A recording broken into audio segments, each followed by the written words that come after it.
Hi hello friends, welcome back to my channel. So ಬನ್ನಿ, ಇವತ್ತು ಅರ್ಧ ಲೀಟ್ರು ಶುಭಮ್ ಹಾಲನ್ನು ತೆಗೆದುಕೊಂಡಿದ್ದೀನಿ. ಸೊ ಇದರಿಂದ ಬೆಣ್ಣೆ ಮಾಡೋ ವಿಧಾನ ಹೇಗೆ ಅಂತ ತಿಳ್ಕೊಳ್ಳೋಣ ಬನ್ನಿ. ಸೊ ಮೊದಲನೇದಾಗಿ ನಾನು ಒಂದು ಬಟ್ಟಲನ್ನು ತೆಗೆದುಕೊಂಡಿದ್ದೀನಿ, ಸ್ಟೀಲ್ ಬಟ್ಲನ್ನು. ಸೊ ಹಾಲನ್ನು ಅದಕ್ಕೆ ಕಟ್ ಮಾಡಿ ಸೇರಿಸ್ಕೊತಾ ಇದ್ದೀನಿ. ಸೊ ಈ ರೀತಿ ಇರುತ್ತೆ ಹಾಲು ಪ್ಯಾಕೆಟಲ್ಲಿ. ಸೊ ನೀರನ್ನು ಹಾಕಿ ಸ್ವಲ್ಪ ನೀರನ್ನು ಹಾಕಿ ಒಂದು ಸರ್ತಿ ಮಿಕ್ಸ್ ಮಾಡಿ ಅದರೊಳಗೆ ಹಾಕ್ಕೊತಾ ಇದ್ದೀನಿ ನಾನು. ಸೊ ಅದೊಂದು ಬೆಣ್ಣೆ ಅಂಶ ಅನ್ನೋದು ಕೆನೆ ಅಂಶ ಇರುತ್ತೆ. ಸೊ ಅದರಿಂದಾಗಿ ಅದನ್ನು ಮಿಕ್ಸ್ ಮಾಡಿ ಹಾಕ್ಕೊತಾ ಇದ್ದೀನಿ ನಾನು.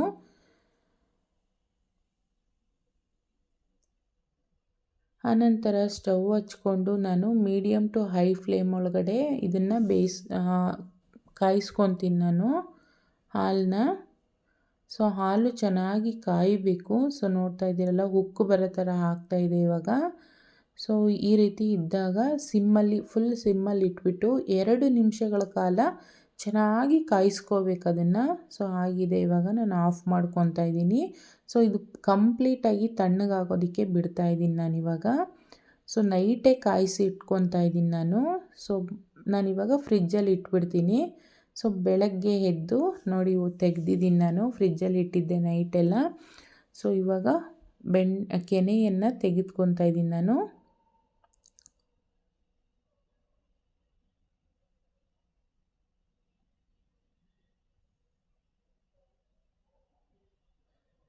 ಸೊ ಈ ರೀತಿ ಕೆನೆಯನ್ನು ತೆಗೆದು ಒಂದು ಬಾಕ್ಸಲ್ಲಿ ಇಟ್ಕೋಬೇಕು. ಸೊ ನೋಡಿ ಎಷ್ಟು ದಪ್ಪದಾಗಿ ಕೆನೆ ಬಂದಿದೆ.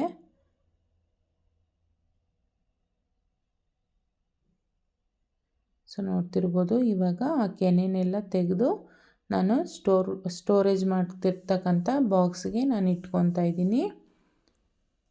ಸೊ ನೋಡ್ತಿರ್ಬೋದು, ನಾನು ಸತತವಾಗಿ 15 ದಿವಸಗಳ ಕಾಲ ಸ್ಟೋರ್ ಮಾಡಿರತಕ್ಕಂಥ ಕೆನೆ ಇದು. ಸೊ ನೋಡ್ತಿರ್ಬೋದು ಎಷ್ಟು ಕೆನೆ ಬಂದಿದೆ ಅಂದ್ಬಿಟ್ಟು.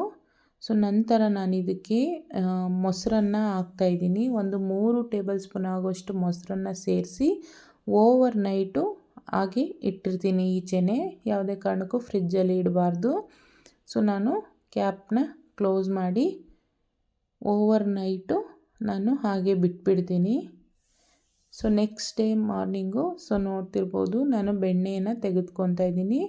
ಸೊ ಕೆನೆ ಎಪ್ಪಾಗಿದೆ ಚೆನ್ನಾಗಿ. ಸೊ ಇವಾಗ ನೋಡ್ತಿರ್ಬೋದು, ನಾನು ಒಂದು ಮಿಕ್ಸಿ ಜಾರನ್ನು ತೆಗೆದುಕೊಂಡಿದ್ದೀನಿ. ಹಾಗೆ ಅಲ್ಲಿ 2 ಬಟ್ಲಲ್ಲೂ ಕೂಡ ನಾನು ಕೋಲ್ಡ್ ವಾಟರ್ನ ತೆಗೆದಿಟ್ಕೊಂಡಿದ್ದೀನಿ. ಸೊ ಮಿಕ್ಸಿ ಜಾರ್ಗೆ ಒಂದು ಬ್ಯಾಚ್ ಆಗೋ ಥರ ಕೆನೆಯನ್ನು ಸೇರಿಸ್ಕೊಂಡಿದ್ದೀನಿ. ಆನಂತರ ಕೋಲ್ಡ್ ವಾಟರನ್ನು ಸೇರಿಸ್ಕೊತಾ ಇದ್ದೀನಿ ನಾನು.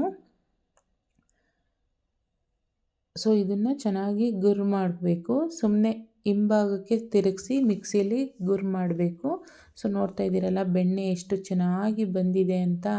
ಸೊ ನೋಡ್ತಾ ಇದ್ರೇ ಖುಷಿ ಆಗುತ್ತೆ. ಸೊ ನೋಡಿ ಬೆಣ್ಣೆ ಎಷ್ಟು ಚೆನ್ನಾಗಿ ಬಂದಿದೆ.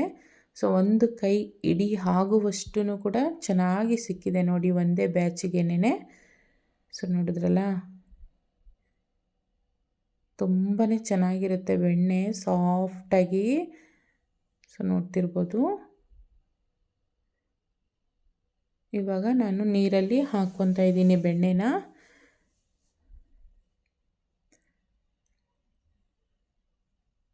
ನಂತರ ಇನ್ನೂ ಮಿಕ್ಕಿರ್ತಕ್ಕಂಥ ಕೆನೆಯನ್ನು ನಾನು ಮಿಕ್ಸಿ ಜಾರ್ಗೆ ಸೇರಿಸ್ಕೊತಾ ಇದ್ದೀನಿ.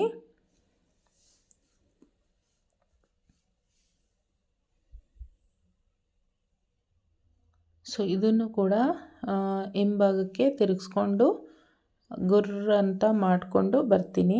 ಸೊ ನೋಡ್ತಿರ್ಬೋದು ಬೆಣ್ಣೆ ಎಷ್ಟು ಚೆನ್ನಾಗಿ ಬಂದಿದೆ ಮೇಲೆ, ನೋಡ್ತಾ ಇದ್ದೀರಲ್ಲ. ಇವಾಗ ಬೆಣ್ಣೆನ ತಕ್ಕೊತೀನಿ. ಸೊ ನೋಡ್ತಾ ಇರ್ಬೋದು ಎಷ್ಟು ಚೆನ್ನಾಗಿ ಬಂದಿದೆ ಅಂತ ಬೆಣ್ಣೆ.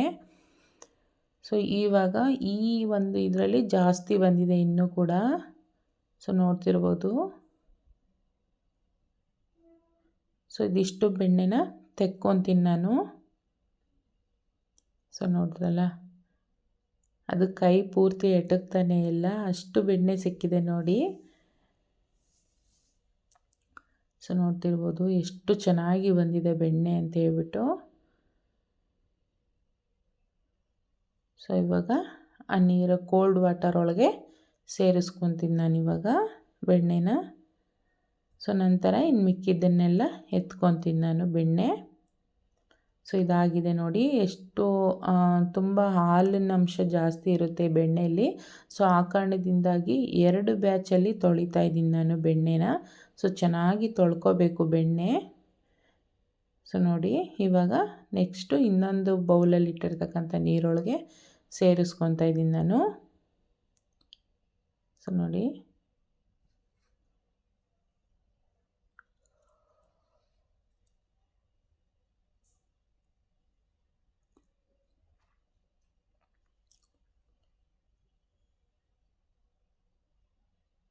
ಸೊ ಇದಾಗಿದೆ. ನೆಕ್ಸ್ಟು ಈ ಬೌಲಲ್ಲಿ ಬೆಣ್ಣೆನ ಕ್ಲೀನಾಗಿ ತೊಳ್ಕೊಳ್ಳೋಣ.